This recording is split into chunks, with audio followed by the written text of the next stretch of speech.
തിരുവനന്തപുരം പോത്തങ്കോട് യുവാവിനെ വെട്ടിക്കൊലപ്പെടുത്തി കാൽവെട്ടി റോട്ടിലേക്കെറിഞ്ഞ കേസിലെ എല്ലാ പ്രതികളും കുറ്റക്കാരാണെന്ന് കോടതി കണ്ടെത്തി. ഉണ്ണി എന്ന് വിളിക്കുന്ന സുധീഷ്, ശ്യാം, രാജേഷ്, നിതീഷ്, നന്ദീഷ്, രഞ്ജിത്ത്, ശ്രീനാഥ്, സൂരജ്, അരുൺ, ജിഷ്ണു, പ്രദീപ്, സച്ചിൻ എന്നീ 11 പ്രതികളും കൊലക്കുറ്റത്തിന് കുറ്റക്കാരാണെന്ന് കോടതി കണ്ടെത്തി. നെടുമങ്ങാട് SC/ST കോടതിയാണ് കേസ് പരിഗണിക്കുന്നത്. ഇവർക്കുള്ള ശിക്ഷ നാളെ പ്രഖ്യാപിക്കും. 2021 ഡിസംബർ 1-നാണ് മംഗലപുരം സ്വദേശിയായ സുധീഷിനെ ക്രൂരമായി കൊലപ്പെടുത്തിയത്. ഗുണ്ടാപ്പകയാണ് കൊലപാതകത്തിന് കാരണം. വധശ്രമക്കേസിൽ കൊല്ലപ്പെട്ട സുധീഷ് പോത്തങ്കോട് കല്ലൂരിലെ ബന്ധുവീട്ടിൽ ഒളിവിൽ കഴിയവേ എതിർസംഘം വീട് വളഞ്ഞു.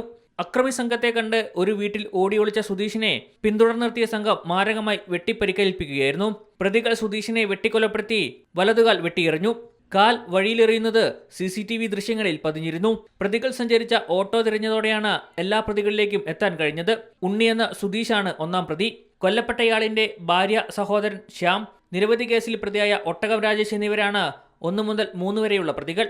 1-ാം പ്രതിയെയാണ് കാൽ വെട്ടിയെടുത്തത്. നെടുമങ്ങാട് DYSP-യായ സുൽഫിക്കറിന്റെ നേതൃത്വത്തിലാണ് അന്വേഷണം പൂർത്തിയാക്കി കുറ്റപത്രം നൽകിയത്.